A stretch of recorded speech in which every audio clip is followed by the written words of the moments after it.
Welcome my friends. Thank you very much for visiting my house. And sorry, the other parts of my videos, camera, are replicating, blur, or bright, because it's my time that I did it on purpose so that other people who pass by on the walking street in Balibago won't expose their faces too much. I hope you're kindly understanding my video. Now, sit and listen the history of the walking street, and I will also show you what is happened inside the walking street. If you have been here, please watching the beautiful sight at the walking street, Fields Avenue, Balibago, Angeles City. Fields Avenue is the name of a major street running through Balibago area of Angeles City in the Philippines. It is the center of the red light district and the bar scene of the biggest entertainment district of the Philippines. Fields Avenue in Balibago, Angeles City.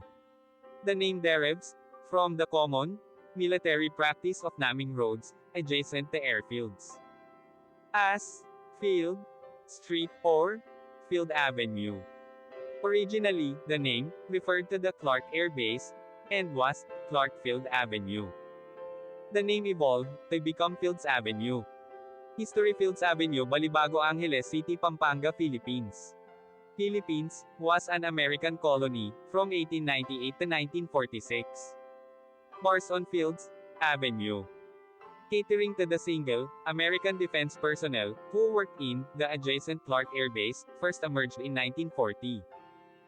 During 1940s and 50s, there were only 3 such bars just outside the main gate of the airbase. By early 1960s, the Fields Avenue developed as a street line with several bars. From November 1955 to April 1975, America fought Vietnam War. As the number of American troops in this war grew, more and more forces were deployed at Clark Air Base or routed through it. This led to a pro-life ration of bars, live bands, and prostitution, the latter mostly by young Filipino women, most of them either teenagers or 18 hanggang 55 years old. By the 1970s, there were more than 150 bars and prostitution joints along Fields Avenue. This led to a mushrooming of related ancillary industries in the vicinity, namely music bands, hotels, doctors, hairdressers, and money exchange transfer services. In its heyday, Fields Avenue provided direct or direct employment to nearly 20,000 Filipinos, including plumbers, electricians, and security guards. In the 1980s, though the American presence remained steady, the bars and prostitution shops continued to proliferate.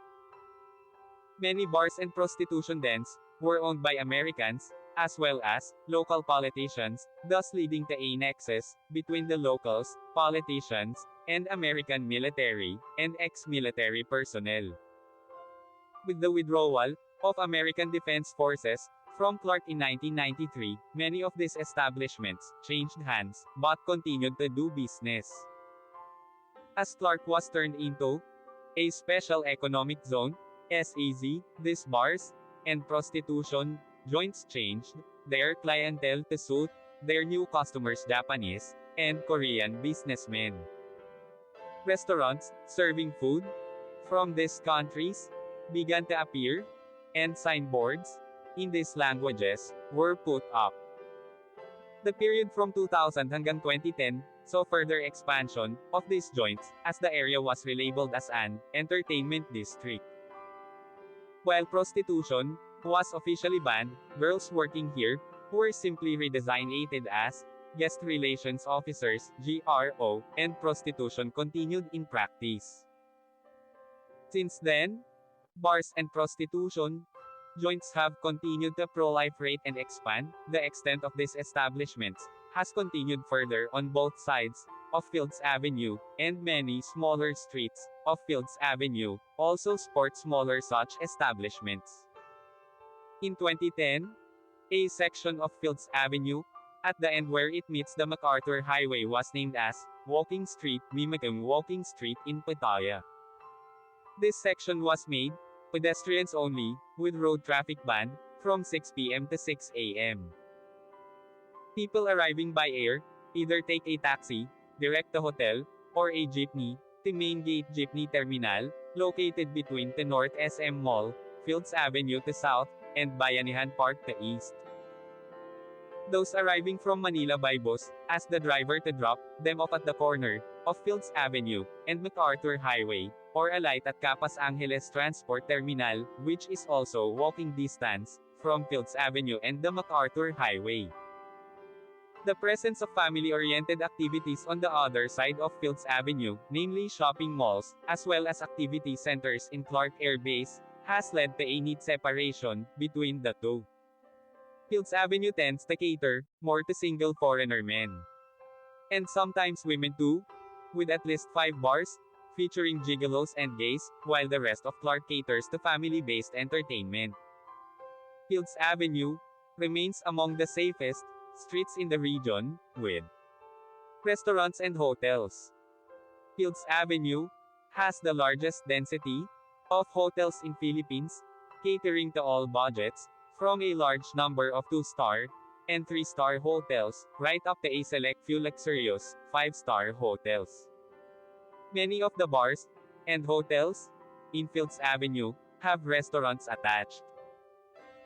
Fields Avenue has among the largest variety of restaurants in Philippines, with cuisines ranging from European, continental, Japanese, Korean, Australian and a select few restaurants, serving Indian, Arabic, and Filipino food. Restaurants tend to have long opening hours, most of them open late and close late, up to 4 a.m., though a reasonably number of them open early, around 7 a.m. A few restaurants are open 24 hours. Most Filipino and international fast food chains including McDonald's, KFC, and Jollibee have at least one branch along or near Fields Avenue.